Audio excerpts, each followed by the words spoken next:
welcome back. My name's Adrian. My name is Aaron. This is 2teachone. 2teachone. That's a thing now. Yeah, it's a thing. It's becoming a thing, you know.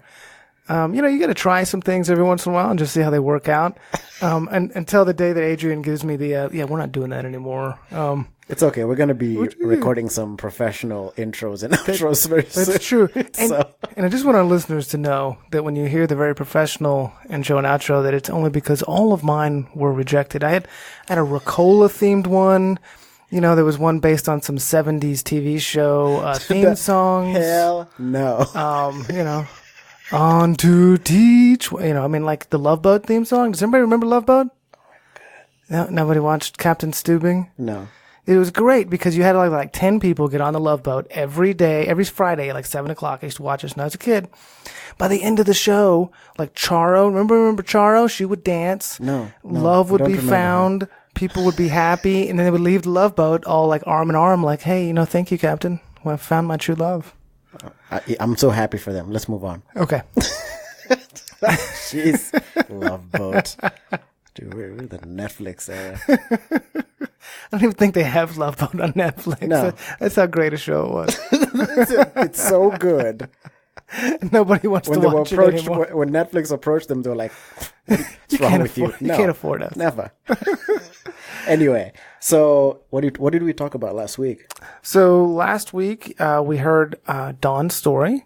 We really got to talk about addiction and recovery, and it was more about the recovery, which was amazing. What is it like to be sober, past the year? What's it look like once you're successful again, and yet you still have to maintain sobriety maintenance? Right. So the crash and burn story has been told over and over again, sure, right? But then we talked more about what it's like after the year. And I didn't think about it before, but the significance of that year is that it's a year of firsts, first Christmas, first this, that, and the other, right? Yeah. Brad pointed that out, which was really neat, It was Brad, right? Yeah, it was Brad. Yeah, so I had never really thought about it that way, but, he's totally right? Yeah, and what's kind of cool is coming up, we're going to hear Brad's story. Absolutely. Don's going to be back, and it's going to be really good.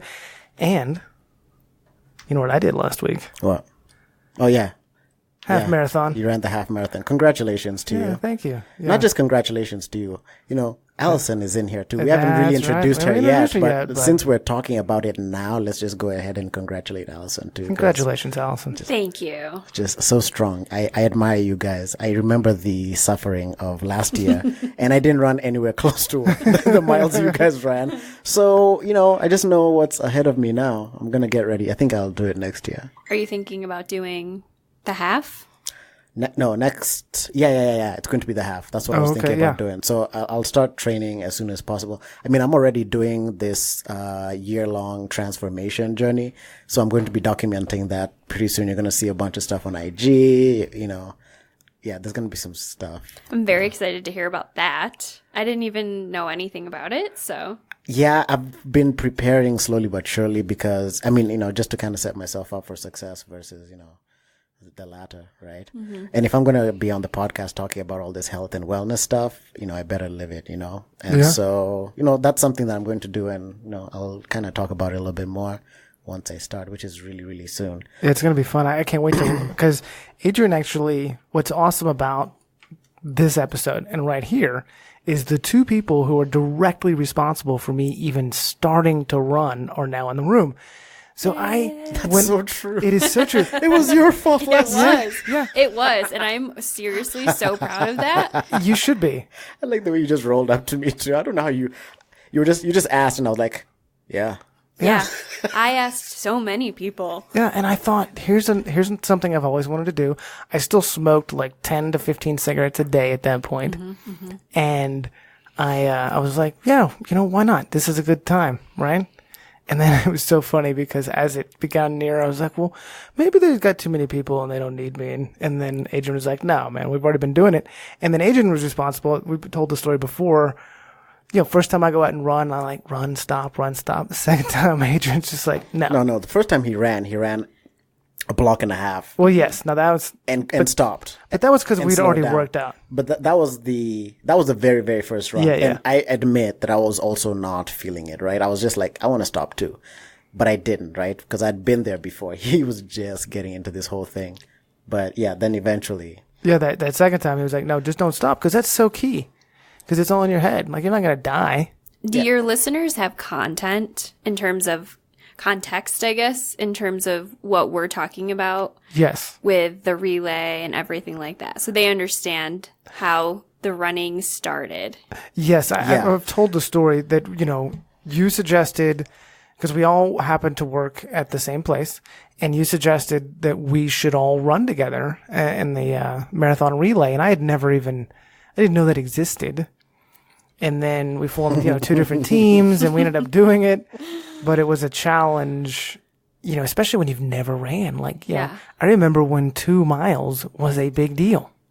I mean, I still have days where my plan is to go out and do, minimum 4. Right. And a mile in, I'm like, I'm good. It's good. Yeah. I'm good on that. I'm good.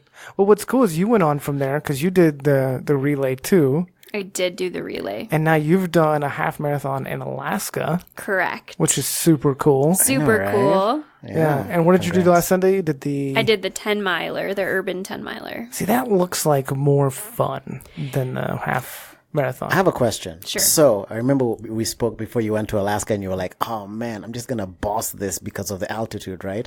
So here's the thing. So that was a half marathon, and then you did the urban 10 mile on this past weekend, right?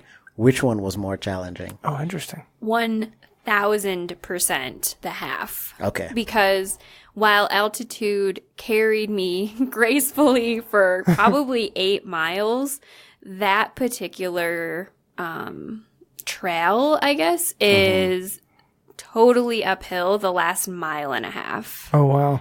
Like, it's a literal switchback the last 0.75. Oh, great. To the point where I was cussing out the makers of this trail. So altitude did me no good because I was just gassed, and it was just so challenging. Well, this I think is such a beautiful race, Colfax, right? Because it's so well supported in the community. We have like 20,000 runners, and the police are out there. Like, there's so much support, I think, from the community. Yeah. And it's flat.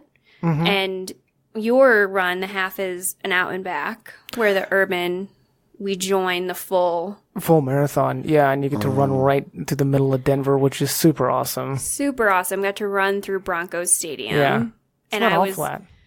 No, it isn't. It sure isn't. But yeah, I mean, I will 100% do that again. Oh yeah. I kind of want to do, I don't know if I want to go for the full marathon, but I might just try for a fast half marathon.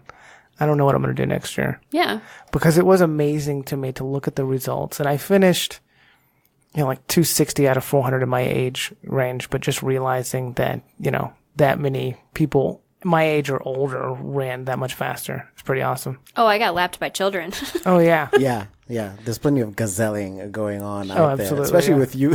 You guys joined where the full marathon runners, because that was our leg too, right? Yeah. For the relay. Well, she did our leg plus the leg before. Right, exactly. Yeah. So I remember that experience. Those just dudes that were just, it's like they had just started running, and I'm like, yo, it's crazy. When you had literally just started running, and they are 16 miles in, right? Yeah. It's insane. Yeah, the mind of someone that's just, what are they like tapping into? I don't know. It's interesting. So anyway, before we get too far into the marathon story, into the marathon story, if you'd like to, we did do an episode on how to run a marathon, and that is episode number 8. You can definitely check that out at www.2teachone.com, and that's www.2teachone.com. Or we usually post them on Facebook, not so much Instagram, but if you want to find us on both those platforms, Instagram and Facebook, you can do so at TWOTACHONE. 2teachone. You knew it was coming. Yeah, I don't think I'll ever get used to that. Just like I'll never get used to getting into your car. It's so low. It is very low. I hate it every single time. So I think that's, I actually have a question. it's great that we just talked about that. But before we get into it, so this week's topic is grief and loss. We kind of went back and forth as to what we wanted this topic to be because it was Allison's first time on the podcast. Hopefully this goes well so she can come back because, she's super sassy and fun. And, we'd like to have her back. Oh, yeah. Allison is our co-worker. She is a licensed social worker, currently working in substance abuse.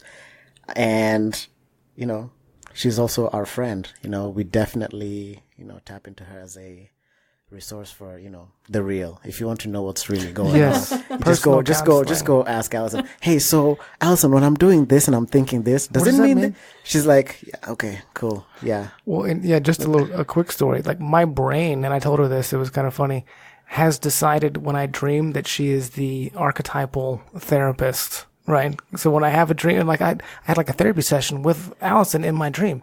You probably were healed. I was. It was really good. Instant one session. But I just think it's funny. Out of all the therapists that I know, my brain was like, yeah, that's going to be the image. I mean, to me, that's like the greatest compliment that your subconscious is connected with me as a therapist. And so that's like the highest compliment ever. So I'll take that. Cool. Thank you. You're welcome. Yeah, she's an excellent therapist. Oh, yeah. She charges $30,000 per hour. But guess what? You're healed after that. That's right. One time. I mean, you can either go to someone else for 5 years, right? So I think Adrian owes me close to $5 million at this point then. I mean, if not more. Minimum. If not more. I mean, it's been once a week now for a little while. So, yeah. But worth every penny, though. Thank you. All right. No, all jokes aside, Allison's amazing. And that's why, we wanted to get together and talk about grief and loss. We chose this because, early on this year, and I think I've talked about it because it's the whole reason why I started the podcast. Unfortunately, I didn't get to start the podcast while my grandpa was, still with us. He passed in, November of last year, and things just happened really, really fast. I ended up having to travel back home, came back here, and found out that Allison had also had a loss in her family. And I mean, I was still numb and, dealing with, my own loss. And I didn't even know how to reach out to Allison and say what, cause I was in that space where I was like, I mean, I know what it's like, what are you going to really say, So I just waited until I saw her. I remember talking to Ashley and I was like, yo, how's Allison doing?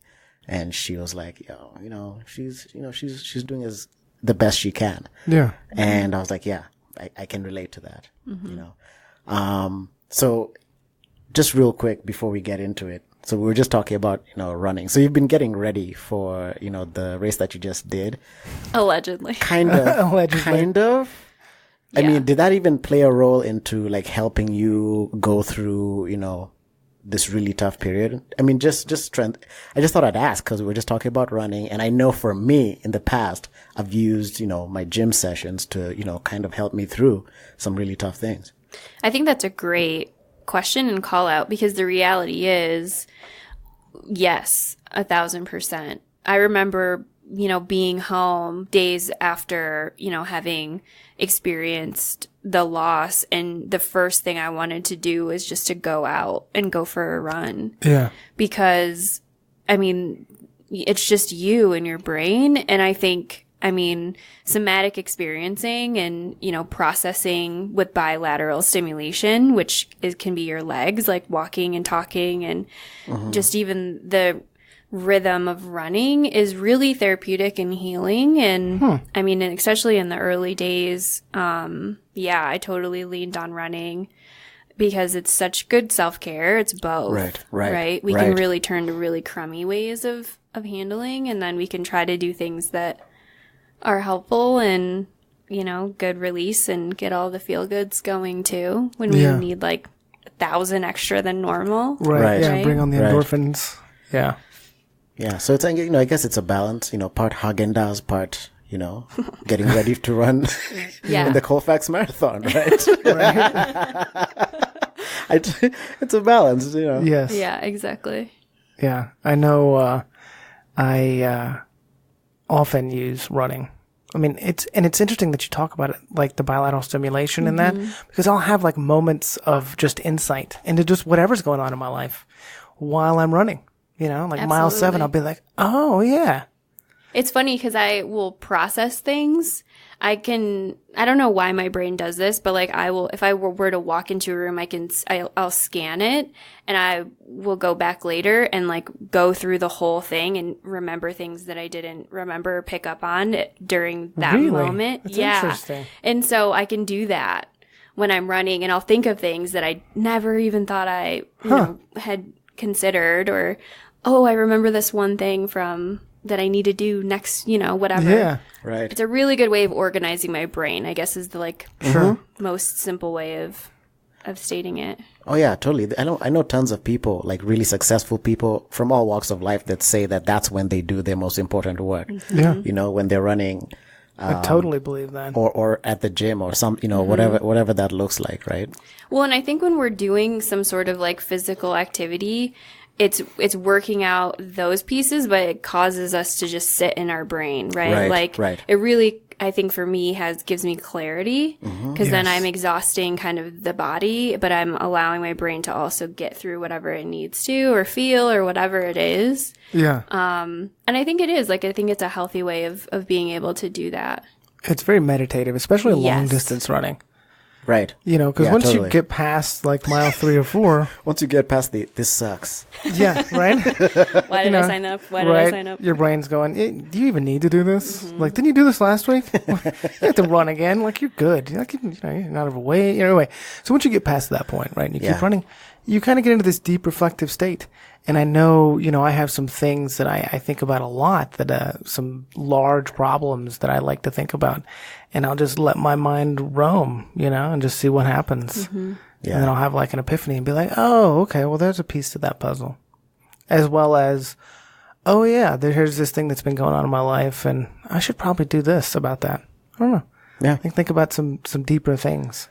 Yeah. It's interesting. I haven't told many people this, but I actually found out that my grandpa had died when I was at the gym. Like, I was in the middle of doing a set and my phone goes off. We were about a couple of days away from actually going back home to see him, because he had just been in the hospital. And, it was my cousin calling, and I think I knew something was up when I saw who was calling, because I'm like, she doesn't call me. I know she loves me and stuff, but she doesn't call me. And she told me, and it's very interesting. I've never really talked about exactly what happened in that moment, because I was lifting my weights, put them down, talked to her, and got off the phone, sat back down on the bench, and finished out my set. And I finished my workout, and I left the gym, and I just kind of kept going. I can't even explain or like even try to explore what was going on. Was I blocking? I totally get that. I don't know if I was numb. You get the news, right? And I think part of it is the fact that I had already prepared myself in many ways, Yeah. Because we've talked about it. I think we talked about that in episode number 3. Yeah. Which we titled Cancer from Our Perspective, right? And we're just talking about this experience that we had, dealing with our, loved ones being, terminal. Yeah, that was an intense episode. It was very intense, very therapeutic for us. Yeah, I don't know if you'd like to give it a listen. We just kind of, talked a lot about what our experience was like. And so yeah, I'm not sure exactly, where I was, like what space I was in. But I'd prepared, because you get the news that someone's terminal, and in many ways, especially with cancer, people, immediately you think this person's going to die.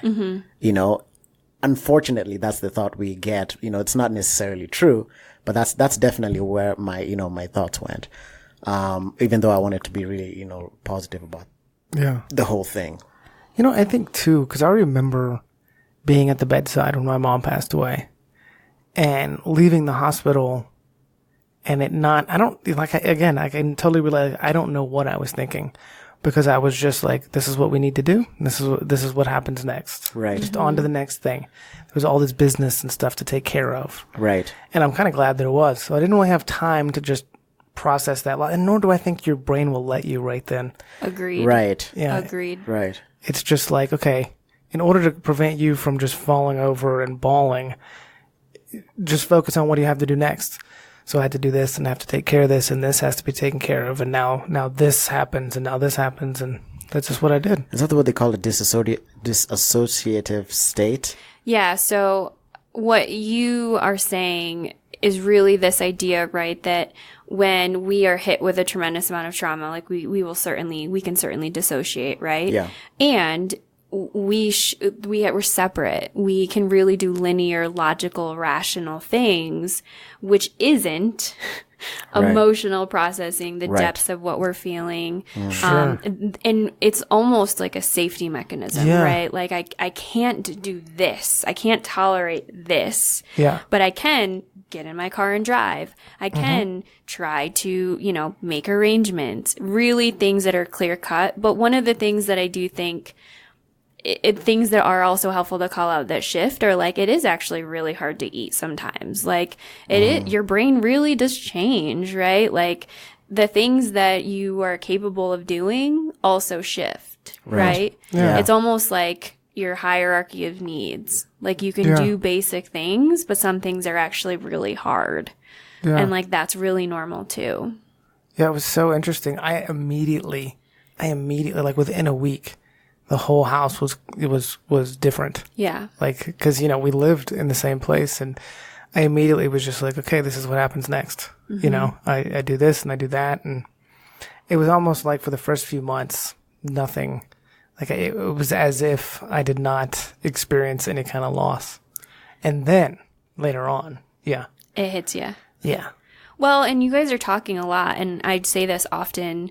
We're in this club. Right. Yeah. Right. And I jokingly refer to it as like the sad club or like the club no one wants to get invited to. And yet here we are. Like, right. And when I say that, I mean it affectionately and just that like when you have something you've experienced and you know that there are other people that have experienced it, being able to connect and find those people that will just understand without really having to explain yourself, because a lot of it, we usually can't explain. Sure. None of it makes any sense. None of it, yeah. Right. It's not It's rational. totally new. Right. And you don't really need to. Like, I don't think you should have to. I think the whole point for me wanting to talk about this is just this idea that like, you're just important just by being. Like, whatever you're feeling is just what you're feeling, and it's important to have somebody sit in that space with you, validate that, support you without doing a lot of what I think what our normal responses are when something terrible happens is like, things will get better. Right, yeah. Right. There's a reason for it. And it's like, maybe not. Yeah, like, I don't know about all that right now. Maybe not. I don't know. Yeah. Right? And it doesn't typically help. Despite the idea that positivity is supposed to be uplifting and contagious, it can also feel like bullshit. Yes. in Right. really early loss or like Yeah, you don't want to hear that. I you don't want to hear don't that. wanna hear it. You know what's it just occurred to me? Does anybody know who Patton Oswalt is, the comedian? Yeah. And He lost his wife, man. and he did a comedy special after that, and he talks a little bit about that. Yeah. You know. Yeah. But like if one more person, and I remember that because everybody wants to say that, and you're like, I don't even know what that means right now. Right. Like the loss is so enormous because Sure. I had lost my father at a very young age. So it was my mom and I. There was the stepdad at a certain point for a little while, but it was mainly just me and her my entire life. And so the enormity of the loss was so great that I'm like, I don't even know. It like turned everything upside down, right? Right. I thought I had like a firm idea, at least in my mind, about what happens when you die, about what the afterlife is, about what life's about, and all this stuff. And I really would tell people, and this probably has something to do with my father dying young, that death didn't affect me. I'm like, everybody, at some point, everybody's got to go. It's okay. Right? I'm good with that. I'm ready. No. No, that's definitely Yeah, but you not the definitely case. don't want to hear those platitudes. Even though later on you're like, okay, well, I get it, right? So in a lesser situation, I can say everything happens for a reason. Like the girl doesn't call me back or maybe even later. yes, Maybe later Right. on. even Yeah. later. But right Right. then, no, you don't want to hear that. No, it definitely doesn't help. I mean, they definitely mean well, but that's that's why the sad club Right. is important. Exactly. You know, Yeah. because it's very much like it goes. I feel like it follows the same vein as those that are can relate to the shipwreck analogy, right? Yes. The people in recovery, the sad club members, they do know, Yeah. but and they know it's more about knowing that yes, we can't do anything about it like now. And, knowing that we can't, there's just someone to hold space, basically. Yes. Just someone to hold space. Just hold space. And I think a lot of the response comes from our want to like help others. And there's this sense of helplessness when we're witnessing somebody just kind of be sad or Yeah. the enormity. I love the word enormous, right? Because sometimes it just feels like your world is totally different. Like, and you're still getting your bearings on like, what is my new normal?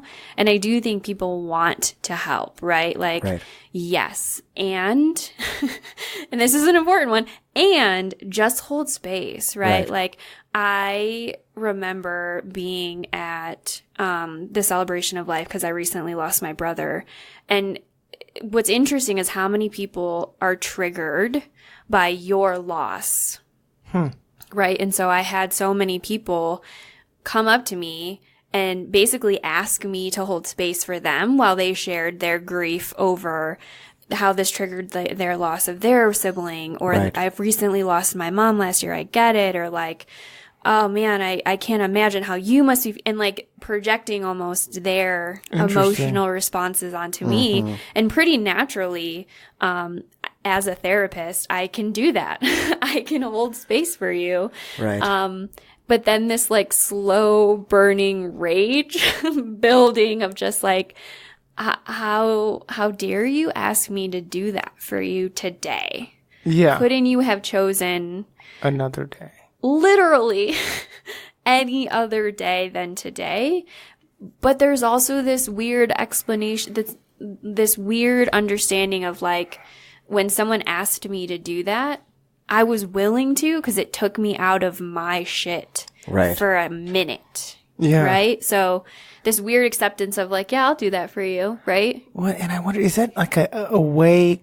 Because this is what I found and what I noticed a lot is that people don't know what to say when you're that Sure. sad and you're that. Everybody feels sorry for you, and nobody really knows what to say to you. Nobody knows what to say. And That's so why I I keep think- it short. Yeah, and so exactly, and I think that's the way. Like, if we were giving out advice, I think that would be it. But I think people have this tendency to want to relate to you. Like, if I say I play baseball, Right. Me Somebody's too, like, in 6th grade. yeah, and Right. yeah, this time I made the team, and then they tell me their story, and I'm like, okay, that's cool, and normally that's not a big deal, but then when it's like that, you're like, okay, but that's your story, and that's great, but this is happening to me right now. So what I really want to hear is like, just sorry for your loss, and how can I be of service? So that was my question. What is the right, what is Yeah. the way to do that, right? Because what I do is I keep it short. I just say, my condolences. If you need anything, Yes. you can reach me this way or, and I leave it at that. Well, and I think that in terms of like the day of, I'm sure it's just a really brief thing. We had probably over 500 people at our celebration. Yeah. And so it was very quick. But I think the other thing is if you're going to ask somebody how they're doing after, really understand that they may actually respond to you authentically. And are you capable of doing that? Right.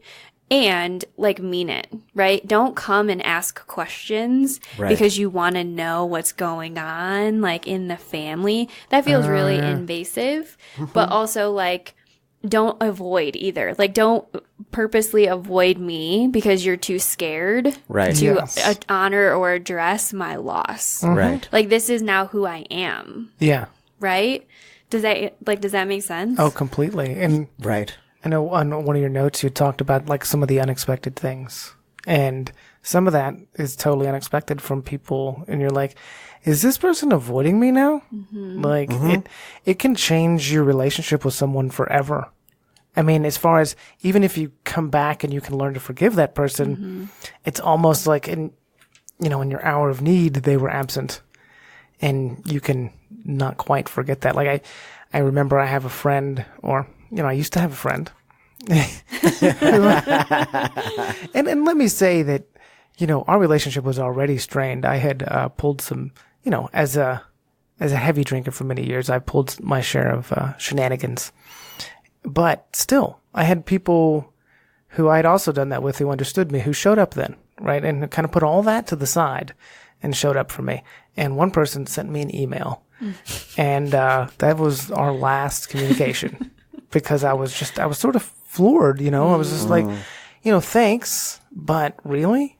Like, you're sorry, but you're not sorry enough for a phone call, at least? I mean, I get that you're not in this state, but you got my number, It's interesting because as you're talking and as we're having this conversation, this idea that I feel like I'm setting it up so there's no right way or wrong way, and that's definitely not it, right? Sure. And I guess it's, for me, and this is just important to me, I think, as a person too, but like, just show up. Yeah. Like you just said, just show up. Like, if you're struggling, then struggle with me. Yeah. If you're sad for me, then name it. If you're, anything, right? Just show up as you are. Yeah. Because I'd rather that than, yes, I that's one of the most unexpected things, I think, from this process. And I don't think you know until you know, right? It's one of those things of like, you don't know until you know when you go through this. But like, I didn't expect for the people to show up for me that did, and for the people that I expected to that did not. I know.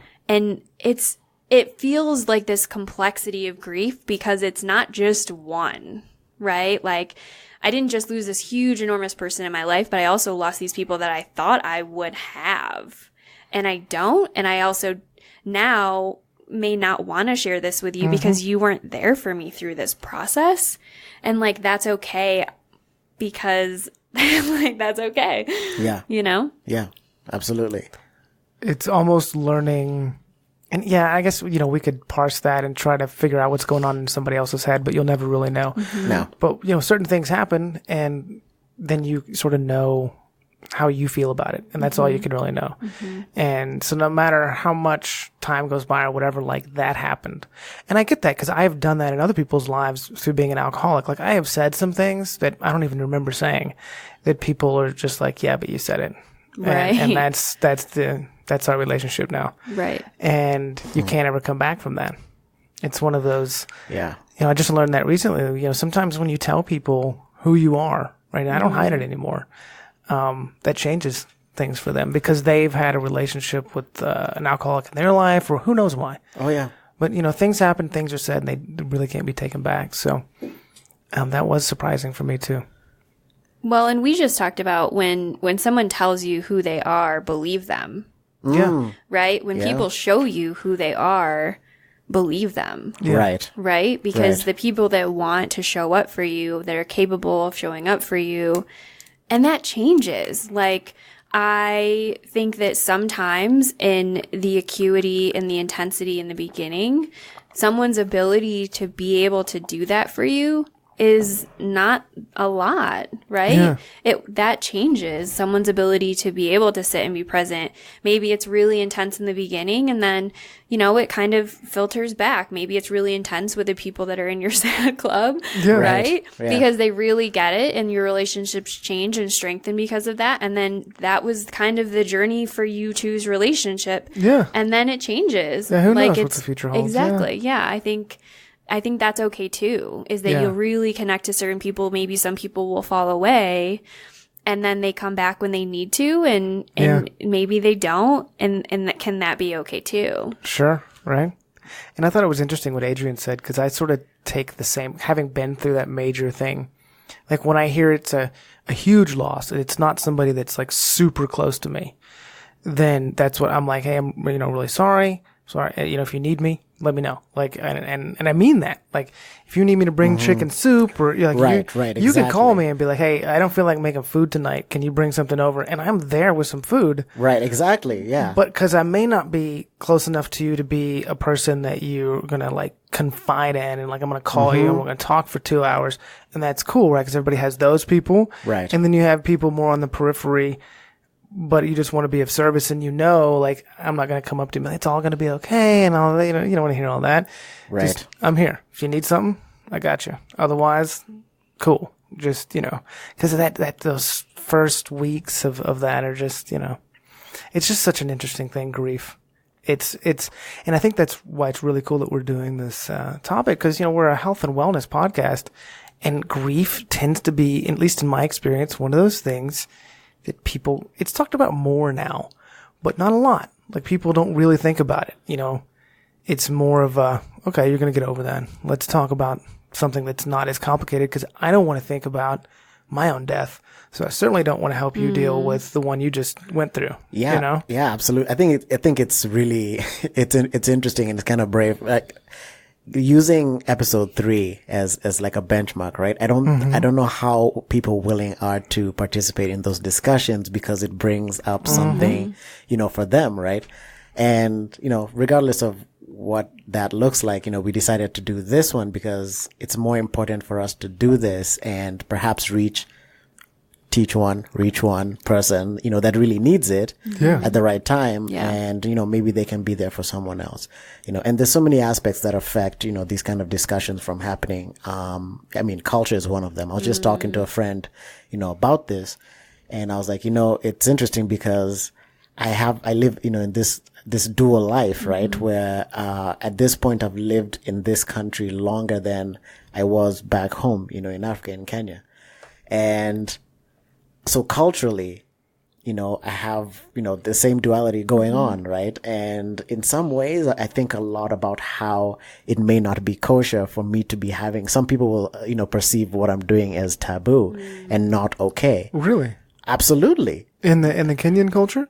I suspect like people back home, there's some people that may think that it's not okay to talk about that I'm talking about these things, right? Especially for anyone, so I must really think this is important to have really brought it up in this way, because anyone who knows me, and Allison didn't for the longest time, I'm super private about stuff. Oh yeah. My vetting process is tight. And years long. It took me a long time to get on his list. I know. Of like, please talk to me. Yeah, I still like sometimes, I know, like, he'll tell me when he wants me to know. I don't get like super inquisitive. Well, yes, but it's also because at some point someone told me something, right? They were like, first of all, just because you have something to say, or okay, so you're talking about how someone, can come and ask you, or say, or someone will ask you, how are you doing? Or like, and all they want to do is to get the scoop, right? So we never really know why people are asking, for something, you know what I'm saying? Yeah. Like, do they genuinely want to know? Or is it something, they just want to get that knowledge for, whatever it is. There's many angles, right? Absolutely. And that might be also, I try not to be too like judgmental when it comes to that part of things, because then trust, like, I don't know. Anyway, my vetting process is like super tight, right? And for me to be able to like speak about this here, when I don't even talk about that kind of stuff, or in the past I haven't talked about things like that on social media, right? I used to talk about how people get way too personal on social media, right? Yeah. I've chosen this time because I am trying to like honor my grandfather's memory, because he was like a community leader, and I think I can help. I think I can change things as far as, like, this is the norm, there may be a paradigm shift, or I may at least be one more, cog, to help that happen. You know what I'm saying? So, yeah, cause that's the point it's not just to tell our stories, but to reach people and to help them deal effectively with the same issue. Right? Yeah, exactly. It's just like being in the rooms, right? Someone told me, if you think it's worth saying, right, say it in the room, because you might be thinking, oh, maybe it's not that important, but there's someone in the back, right, who's in like week number 2. They're totally on the same, wavelength as you are. And they're like, oh my God, at least someone else is feeling this, and you help them. Yeah. Well, and I think that's one of the major pieces that I wanted to talk as well. And you guys have this beautiful platform, but this idea that like we really connect through vulnerability, right? Obviously, Brene Brown, who is literally everything, she talks about it so much. And I think that when you can see that or feel that, knowing someone else has this experience and like they're talking about it really openly, right? And like also talking about the uglies of it. Like this is really just hard. Right. It's not very graceful either. We usually get up battered and beaten and like looking like shit, and like that's okay. Like that's really normal. And I think speaking to I think transparency that you talk about, especially on social media. And when I talk about people who, from my experience, I like to identify them as like trolls. Like they just ask questions to feel a part of it, right? But like, I don't think that everyone deserves that, right? There are pieces of this that feel really intimate and that you really want to protect, right? Yeah. And I think that's also another piece of this process of like, I really struggled when I found out the news on, do I post this and do I share this on this platform like social media? And ultimately, I came to the fact that like everyone's going to know, right? This isn't my secret that I can just keep really close to me because I didn't want anyone to know, because I didn't want it to be real. Right. Yeah. Truthfully. Right. And then taking this step to be able to say like, hey, this is, how do I say this gracefully? It's almost like Facebook is your obituary at some point, because you get to just create the narrative of what you want to say about this person if you choose to go this route. Yeah. And that process, I think, is really beautiful and really different and really challenging. And the whole social media aspect of grief in general, those are the things that were the landmines for me that I didn't anticipate. Interesting. And by landmines, I mean, no way could I have prepared for, known, anticipated, braced myself, avoided these things that like, I wouldn't have known. When you have somebody, I think, especially in an out of order death, right? When someone is a little bit younger. Yeah. Right. Because my brother's death ended up going, his post, he went viral, right? Enough to where like our local news station picked it up and I was interviewed, and like, you don't think about those things necessarily, right? I don't think we always would have anticipated that, this would have happened and we would have been this, popular or whatever. That word makes me cringe, but Right. in its truest sense, not not like high viral or whatever. Yeah, right. On social media, and that's where I think a lot of it invites commentary that I don't know that everybody I didn't personally like want, and interesting. Was really happy to like hear people's experiences that I would never have heard of if I was in a different era where like we did calling hours and people came and said kind things. This was like, I remember this one time you did this thing, and it was so instant because of social media. Interesting. Right. It touched a lot of people. That's a fascinating aspect that I don't think I really have thought about. It's how much social media affects the grief process. Because like you said, in the past, for instance, when my mom passed, this was before Facebook. Facebook existed, but it was before it kind of took off. I mean, MySpace was still a thing. I remember having a MySpace page and I had my music. I think I still have one. Yeah, were we all just like coders? Like, how did we do that? I still don't know how I like learned how to do MySpace. I don't know, but I had like I used to love it because you would go on the page and like my music would be there and like this is the song that represents me today. I used to change it daily. Anyway. So that didn't really exist the way that it does now. Like, it's on your phone, and as soon as somebody says something, bang, you can read it right then. And plus, the friends that you had then, like the people who would come to the funeral, they were like pretty good friends. Whereas the social media touches a lot of people who, like you said, if it does happen to go beyond your little sphere and people get involved who may not really know you. And they may just be there because the story interested them, or they Right. saw it on their feed, Right. and they met you once in 3rd grade. And, so you have this whole other realm of people who are now involved in your grief process that before they might have read it in the paper 2 weeks later. Right. And been like, Right. oh, I think I know her. But they would never actually comment to you or come to you and say things. Right. Whereas it just gives them this platform to say something immediately for good, for ill. Right. Something they may not even, they're commenting on a situation, and yet for you it's very personal. And it makes me think too how much, it makes me think of what I say in a new light sometimes, because you hear a news story. Exactly. And you think of it from some kind of political aspect or some kind of social aspect, not a person. Like, this is somebody's Right. mom. This is my story. Yeah, this is Right. somebody's real life. And you're commenting on it from an aspect of it's a news piece. And that you just really didn't have that unless it was a big deal and it really was in the news. And even then you didn't hear it. People commented over breakfast.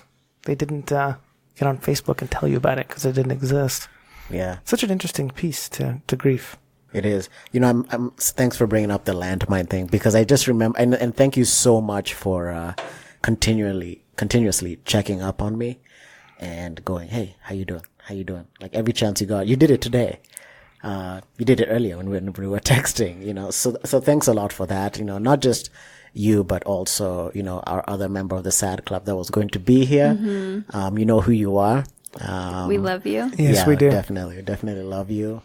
And yeah, it was really good to have you, check in with me, and bring up I remember when the first, cause I kept going, no, I'm good. I'm managing, right? Because I was still numb. Everything had happened so fast and it was such an enormous, loss. Even now, I still don't quite understand where I'm at in the grieving process, and I remember when you brought up the whole landmine, this whole concept, and I was like, yeah, that makes so much sense, right? Yeah. Because, I'm just going along doing my thing, I'm feeling fulfilled, there's a lot of great things about my life, right? But then something happens and it triggers this, just this great sense of, loss. I remember exactly, where I'm at, what's going on. And yeah, from time to time, it was just like, it was all bad. So, thanks for checking in with me. Literally anytime, right? But it's that like beautiful gold ticket membership that you don't want to give out and you don't want to give, but you're in it, and I think you get it and you can see it. Yeah. And I think the landmines, I think this is a really personal thing. Like, it's so subjective, right? And I remember going in playing volleyball, which is one of my huge pieces of self-care, and, being able to do things like going and just doing something, which was really necessary for my process of just like being a human, right? And also like nurturing my soul, and sitting there and being like, I think I had gotten on social media really quickly. And I saw that my brother had liked something, and we had liked it together. Yes. And this weird moment of like, oh my God, it's not real. Like, oh my God, I wonder what he's doing. It's the moments that are like autonomic. They're like an automatic response of you forget. Yeah. Right? Yeah. You forget, and it's like a little paper cut, and you just keep getting them. That's how I would describe landmines, is like, you never would have known. I never would have anticipated seeing that like we had a friend in common Right. would be so hard, right? Yeah. Because it's like, oh man, I did not expect that. I couldn't have anticipated it. And you're just walking along, and then, you There it is. freaking hit a landmine. And those are the things that I think are A, totally normal, right? B, come out of nowhere. Like, how you handle that is do your best, right? Like, sometimes I hit a landmine and I can like, okay, I get back up and I dust myself off and I'm like, all right, yeah, girl, you did it. Clap, like high five myself. And then other times I like lose 30 minutes or an hour or half of my day because it doesn't, it just sits with you different. Like your day shifts, you know, your mood shifts. And I think that's okay too. Yeah. Yeah, it's interesting. So some of the landmines, like you said, they're not expected, right? So there's some things like, so we lost one of our clients early on this year. Yes, we did. And what kept happening is I'd go to check the mail. Yep. And mail was coming for this person. Still coming. And I'd see this person's daughter's face because, I was with this person like just a little bit ago, and then I'd start thinking about, it's so interesting. Like the world is just continued moving, right? Like this mail is coming and like this family is just going through this thing, man, it was so, and then I start thinking about, what's going on. And that's the other layer to this. I'm dealing with all of this from such a great distance. Yes. Right. So whenever I'd see, cause I'd be kind of on the outside looking in and thinking about this family, right?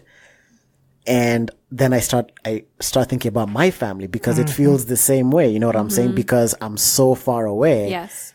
I'm a part of this family, but I'm not there. Like, cause that's, our home is in Africa, right? Like this is my second home, I mean, I've lived in both places for so long now. They're both home.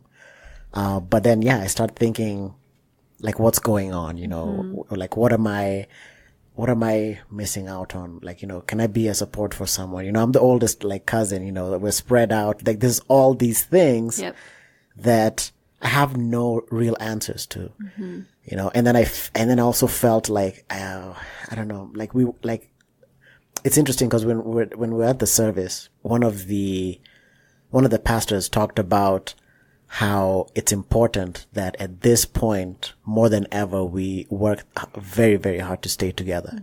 Because when you lose a figure like that in a family, very often, it can just cause this like ripple, like this weird phenomenon where for whatever reason, we just kind of lose touch. And I was like, okay, fine. I understand that. And I've always been one of those people that, works hard to stay connected with, various people in the family. And so now I was like, okay, cool. So I'm just going to do me because that's what I do anyway. Right. But I did notice that, like I stopped getting messages from one of my uncles when it was an everyday thing. He'd send me jokes and this and that and whatever, right? Yeah. And it wasn't just me he was sending them to. He used to send them to all like his people, right? But then I started thinking, perhaps, first of all, Adrian, it's not just about you. It's not that he's not sending you those messages. He's not sending anyone those messages, perhaps. Maybe, he's not feeling as humorous as, he did. Prior to, this, event happening, and, it's just been really interesting trying to navigate all of this. Yeah, there's no blueprint. There's no blueprint. There's no way. No. Yeah. It's all this stuff is just unfolding. Yeah. It often feels like you're just along for the ride. You totally are. Cause I know that happened with my mom. She was not the matriarch of the family. Her mom was still around, but she was the linchpin. And after she passed, watching everyone sort of do their own thing. And I recently got the news that in fact, in the past 3 months, 2 of my uncles have passed away. And it was kind of interesting because at this point, we were not close. And my family is complicated by the fact that I did a lot to distance myself from my family, especially after my mom passed. And then, just kind of reflecting on that, how at one point we were a very close-knit group of people. And just after that event, everything changed. It was like everyone was sad. And I get it. They were sad. Everyone was super sad. They loved my mom. And because she had, 4 brothers and she was the only sister, and everything just kind of changed after that. It was very interesting to watch that, especially from this distance, because it has been 11 years now. So I'm a member of the SAD Club, but from a different perspective, Well, and that's one of the things when we first started talking about this that I think it's helpful to highlight is that every single loss is so different. Right? And it takes on a different response. It takes on a different feeling. No matter how many I think you have too, I don't think it gets necessarily easier. They're just different. Yeah. Because, I've like lost other folks. You know, my partner recently had lost somebody. It comes in threes, however you want to look at it, right? Like, and it doesn't matter who, but I think it matters that it impacted you, and it will probably impact you forever. Sure. And that even if it is different, it's still important. Right? Like, however, the space and time, right? Like, that was still such a significant loss. And I think I'll go through this forever, right? Like, this idea. And so Megan Devine wrote this book, It's Okay That You're Not Okay. And that somebody sent that to me, actually. Literally, like, I got home from the trip. It was in my mailbox. They saw what had happened, and they were like, I hope this helps. And it was really something I kind of kept going back to. And one of the quotes that really, really resonates with me from that is that, and I'm going to read it because I don't want to get it wrong, but some things cannot be fixed. They can only be carried. Yeah. Megan Devine. Some things cannot be fixed. They can only be carried. Grief like yours, love like yours can only be carried. Yeah. You know, it's interesting to hear that quote because my mom lived, so she was a widow, and my father had passed when I was 3, and she really never recovered from that. Like, she had some views on the world that I won't go into great detail with, but that could only really have come from experiencing some severe loss. And she was, you know, sick her entire life. Like, it's funny, like, once I realized and kind of looked at her life, the fact that she had made it to where she did was a miracle in and of itself. And it's so interesting because that's what she did. Like, she carried that loss of my father. She never really recovered from it. Well, and I think that that's something to point out just because there's also this weird societal expectation of how long we should be grieving for. Yeah. Right? I think culturally, even in the United States, we get 3 bereavement days or however many days. Right. It's such a short amount of time. And it's almost comical that this significant thing has happened. Your life has probably changed forever. Right. See you on Monday. Yeah. Oh, by the way, that report is still due. Yeah. We still need that stuff, Right. or we still need you to do that. And for me, that is that duality that you were talking about, Adrian, in terms of being a therapist and then being a human. Yeah. Right. And having to do both, right? Like, how do I hold everyone else's stuff? Because that's my job. Oh, yeah. Right. When I have so much of my own stuff. Right. Yeah. Right. And how do you do that well, you know, and how do you do it at all, right? And so it was literally a day by day thing. Some days are certainly easier than others. And it was at times literally moment to moment. Like, just get through this. And in some ways, being able to compartmentalize my own stuff and say, this is my job, I need to do this, allowed me to set it aside. Yeah. So that I could just show up for another person and, you know, and do my work. Right. And that was really helpful too. But learning and knowing all of the things that I know about how to do it well, right? I'm air quoting, you can't see me, but how do you grieve well? And some of the things, unfortunately, are real. They're very true, right? Yeah. When people say, exercise is good for you, it's good for your brain. No, it really is. Yeah, completely, yeah. Therapy, super good for you, right? Yes. Sitting down and talking to people, really good for you. As much as it seems counterintuitive to sit and be here's all my stuff. I'm having a really crummy day, and just to have one person see you and just be that's okay. Yeah. That's really powerful. And that's one of the major things that I really wanted to point out, in this conversation is it's all normal. There is no normal. You're just doing your best. Just show up.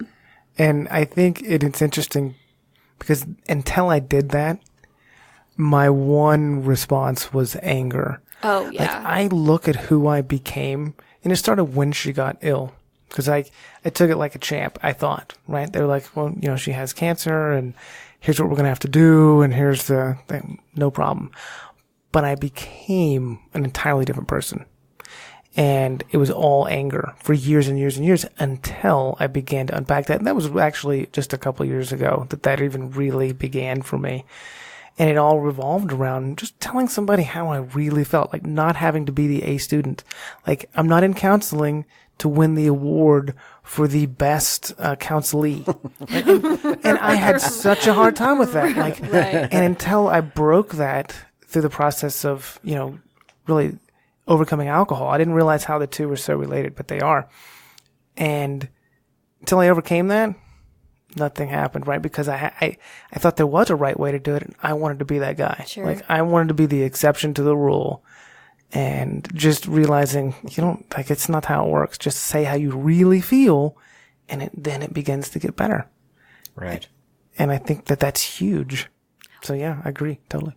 Well, and I have said this. I said this throughout the entire process, especially really in the beginning. But am I a healthy person who's using healthy coping skills, right? Air quoting for the rest of my life, right?